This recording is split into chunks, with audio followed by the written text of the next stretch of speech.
checked out Colaba and Churchgate, now want to check out Bandra, the queen of suburbs. This video will tell you what is exactly there in Bandra, what to check out, my favorites, and I've been in Bandra many years. Stick on until the end because I'll give you a few walking routes you can do to check out Bandra yourself. Bandra has become the default landing spot for anyone moving to Mumbai. People gravitate here to be in the thick of things. The local autos make moving around easy, although I recommend walking. Let's start with the food hubs in Bandra first, at least my favorites. First is Elko for delectable street food. Then comes Veronica's, which has grown to be a favorite among the locals. Bandra Bond makes killer cocktails, and while most folks go to Subco for coffee and treats, I much prefer Kalpana Snacks on the other side at half the price, not to mention to admire the graffiti next door. For a mouth-watering array of chai set amidst a local ambience, visit Taj Mahal Tea House, stay a while, and explore the wide menu paired with light bites in a quiet musical setting. Yacht is another local favorite bar. Next, go farther inside for the holy trinity of blue tokai, bujis and candies, not far from one another. You may cross some eerie and beautiful buildings and green gardens to reach them. Honestly, Bandra has just so many places, a new one crops up every day. Night brings more choices, most of them around Palinaka. This is the Bandra Reclamation Promenade. Usually a great place for sunrise visits. And you can also exercise here, there are exercise areas. In many days, Reclamation has been my abode of peace, and it's actually quite cool at night with a great view of Bandra Worli ceiling.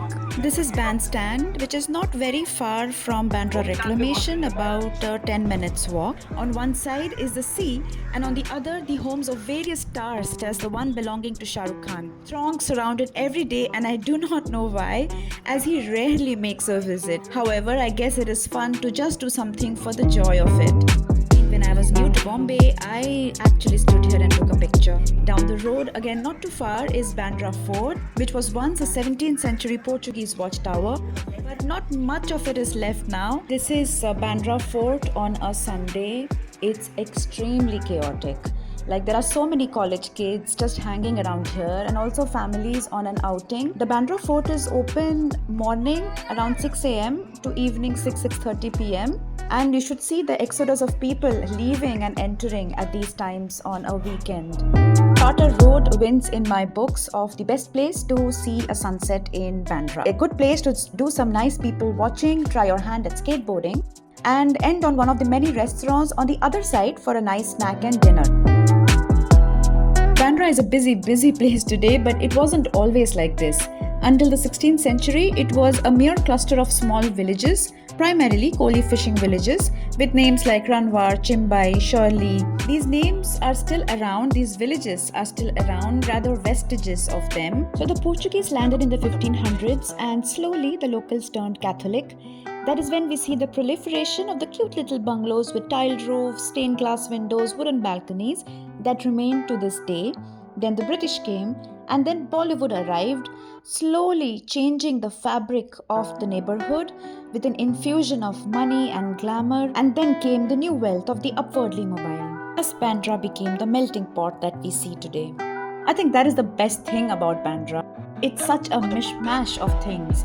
I can tell you, once you walk around, you'll find something new every single day, tucked away in its nooks and corners.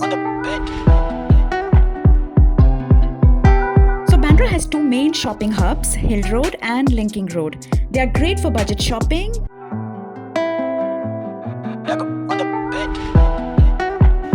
Hill Road is much better than Linking Road, which used to be the main hub at one time. There are also upscale high street shops and bookstores that are like hidden gems and well worth spending your time in. This is St. Andrew's Church, a peaceful oasis at the end of Hill Road. Just look at how beautiful it is. And now let me show you my absolute favorite, the Basilica of Our Lady of the Mount. So I'm walking towards Mount Mary Church, climbing the stairs. Among the only places I think I can speak to the camera and not be hoarded by people. It's such a beautiful church, isn't it? Mount Mary is a Catholic church, but people of all faiths visit it. Every year, there is a much anticipated Mount Mary fair that brings the whole city here. The interiors feature beautiful murals and an idol surrounded by many legends. So you know how I said the area around Mount Mary Church is one of the quietest, calmest places, and you can at least hear yourself think. There are very few people, and there are steps to reach Mount Mary, but there are also steps that go out of Mount Mary. For example, this one. I love this place. You can just sit here and chill. Maybe not so in hot days, but usually. And I'm climbing down the stairs, and that's why the camera is shaking. A bit below is the Steps Cafe, which I quite like.